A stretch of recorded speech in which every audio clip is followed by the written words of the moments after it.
This is a great subject to practice on because it's an interesting organic shape, and because it's a white object, it'll help us think about those light and dark tones without having to think about color. Not to mention, it's a cool drawing to put up in your house. When we're working on something a bit more complex, it can help to use a measuring technique to accurately draw your proportions.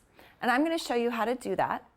And we're going to use some geometric lines to help us make strong compositional decisions in our artwork. For this drawing, I'm going to add 2 new pencils. I'm going to use an HB pencil. This pencil is the same hardness as the number 2 yellow pencil that you were using in the last project. So if you aren't able to get a new HB or 3B pencil, you can keep working with your number 2.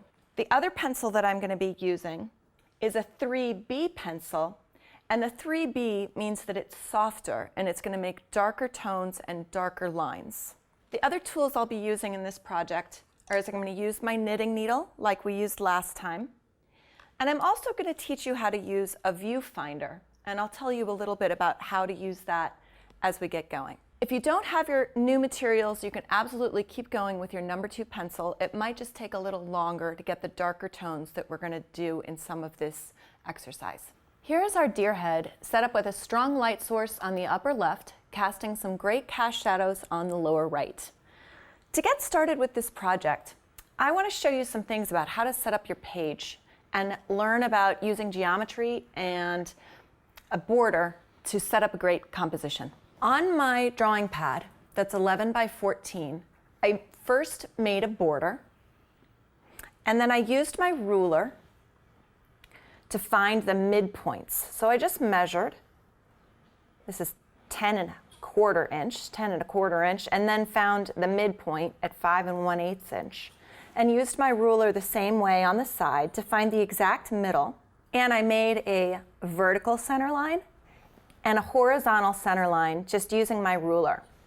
This is really handy because then once you've found those midpoints, you can actually also use those midpoints to find some diagonals that can be really useful for setting up a dynamic composition. You see how I already started making a diagonal from the upper corner to the midpoint here, from the top down to this point, and then I'll make a couple more.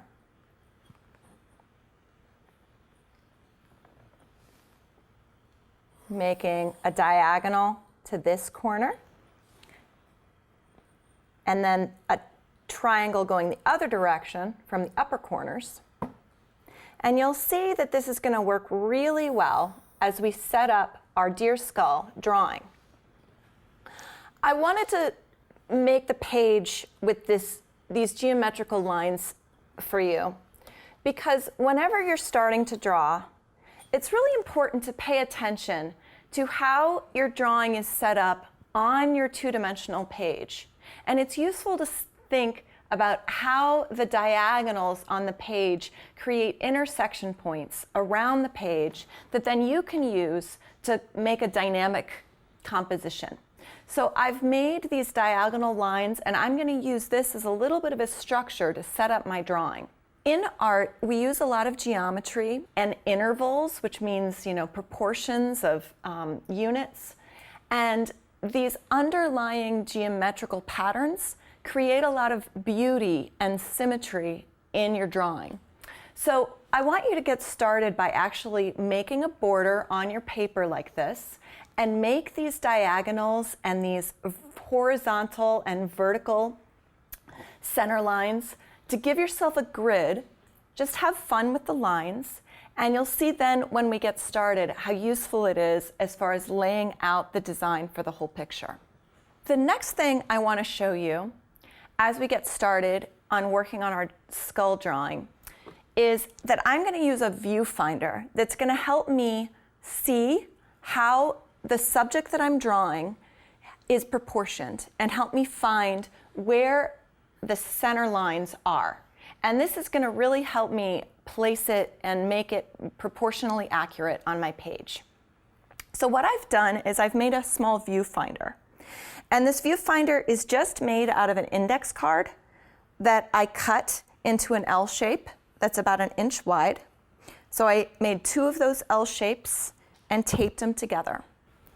So I'm going to use this to look through, as I look at my deer skull, to study how I'm going to make it fit on my page. The other thing that I did is I made marks for the center, both vertically and horizontally. So now with this viewfinder, I can really visualize what my drawing is going to look like when I set it up on my page. And I'll start to develop my envelope thinking about the intersection and the midpoints that I saw in my viewfinder. So now I want to start my envelope. And you saw how I made my diagonals, making a big triangle going up and a big triangle going down. And the reason I like that for this drawing is that the deer skull itself is already a very triangular shape when I look across the antlers and down to the bottom. So I'm going to start my envelope marking the top, just lightly making those light block-in lines, and marking the bottom, and already thinking about how I have this big triangle shape on my page that's going to help me set up my drawing. So let's go ahead and go all the way across the top. Then I'm going to find the width of the antlers here, looking at the widest point, and then they go down to the point of the skull down here.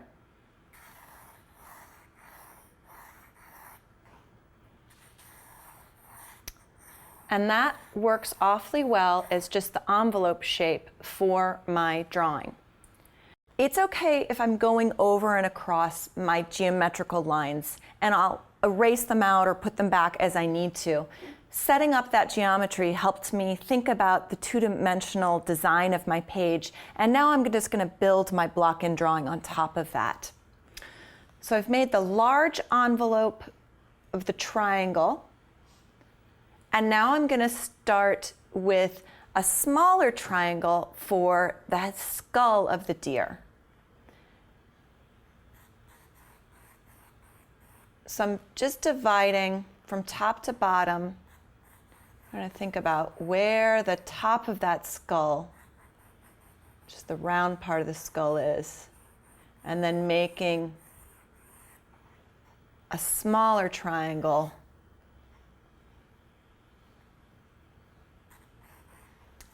for the lower part of the head. I think that needs to be a little lower.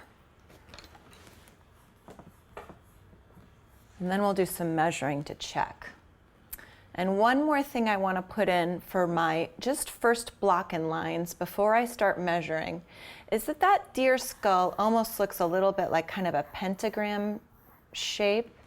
So I'm going to put in some light block-in lines to show the back part of that skull.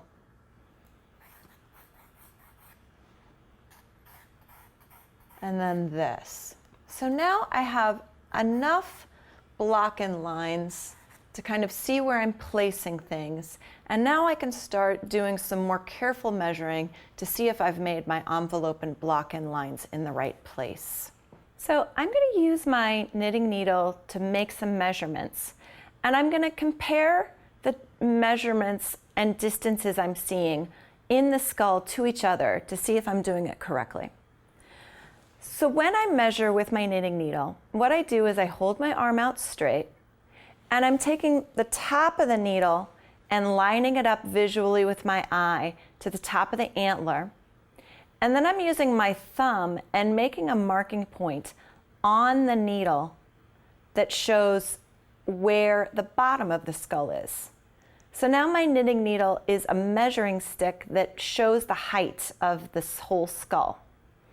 And now I like to use comparative measurement because then I can compare how things are in the skull and then compare how things are in my drawing. So I'm looking at the height of the skull from the bottom to the top, and now what I'm going to do is I'm just going to rotate it horizontally and get a sense of how is it height to width. So obviously to me it's taller than it is wide. when I hold it up, there's some extra space. So now when I look at my drawing and compare, it's a little bit taller than my needle, but that's okay. I can just get an idea. And I see how tall it is compared to the needle, and I'm rotating it, and I can see that I definitely made it taller than it is wide. So obviously that's not a super precise measurement, but already I know that I'm setting up my drawing so that it's taller than it is wide. And I'm going to keep making other measurements to get it more and more accurate. So now the next thing I think I want to measure is looking at the skull to see what is this measurement, the proportion of this part, compared to the upper antlers. We have a tendency when we are drawing objects that have something like this central area and then parts that branch out. We have a tendency to make this central area kind of big and important, and the things that branch out maybe not quite long enough. So that's what I'm looking for to check. Now I'm going to again measure on the skull and use my thumb, making the top of the knitting needle match up with the top of the skull and my thumb at the bottom. And now I'm just going to double up, and I'm moving it now so my thumb is at the top of the skull, and I can see how much space there is above. So in other words, I'm trying to figure out how close is this point to the middle. So I see that the skull is a little higher than the middle to the top of the antlers. So let me just check and see how similar I've made it on my block-in. So you can see how I'm using my finger to mark the distance, and now I'm going to double it up. And I see that I go a little bit above. Now, when I was looking, I feel like this is maybe too big proportionally. I think I wanted it to only go up a little bit. So that's telling me that I want to make a correction. I want to make this distance just a little bit smaller. So I think what I'm going to do to make that a little bit smaller is I'm going to lift this up just a little bit. Maybe lick this down. You see how with that block-in line I kind of have a margin of error? So I'll make it a little closer to this and just erase out, still trying to keep it light.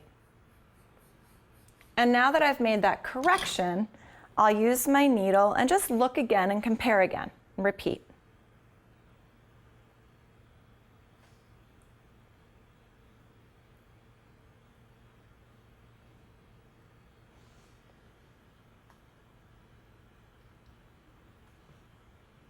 Yeah, that seems more similar to what I was looking at. Now I'm using this comparative measurement because it's helping train my eye. So I'm observing carefully, I'm using my needle to measure, and then I'm noticing the relative difference, whether it's more the same or more different, and that's helping me train my eye to be able to see these proportions really accurately. The next measurement I want to check is I want to see how the height of this skull is compared to the width here. I'm going to measure again, marking with my thumb, and now I'm going to flip it horizontally and get a sense of how it compares width to height. So now looking at this, and flip it, and I see it's a little wider. And I think what I noticed is that I think that the skull is actually just a little bit wider than I made it. I think it needs to be a little bit more like that.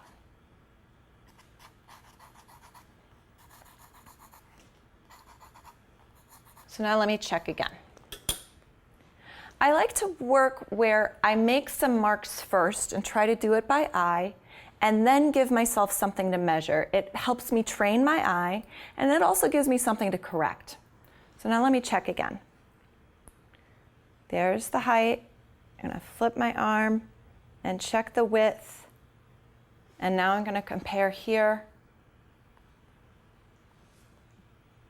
I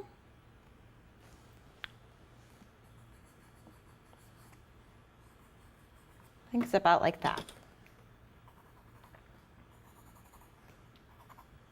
you can see that each one of these measurements, being comparative, isn't super precise. And there's some range and margin of error when you're using your knitting needle. But altogether, when you accumulate comparing this measurement to this to this, the height to the width, all together, then they start to build a really accurate set of proportions.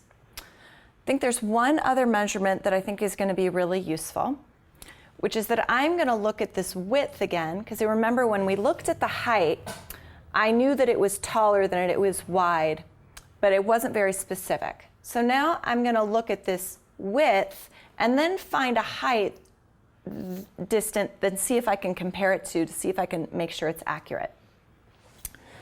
So now I'm going to look at my antler. I'm checking the width at the widest point of the antlers. And I'm just going to rotate my arm, and I'm just going to look and see if it's what it's similar to. And isn't that interesting? What it matches almost exactly is the height from the bottom of the skull up to where the nail is. That's interesting. So now let's put this, and that now tells me where the antler is. The nail is. And then I can maybe do a little triangulation to see if it seems right here too. So what I'm looking at now is, how does this triangle feel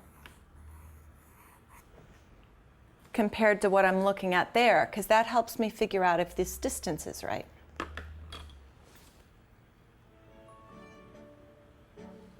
Yeah, and I think that fits together pretty nicely. So when I'm using all of these different tools to measure and check my proportions, I'm using some triangulation, I'm using measuring and comparative measurement, then I can build a framework where it all fits together in a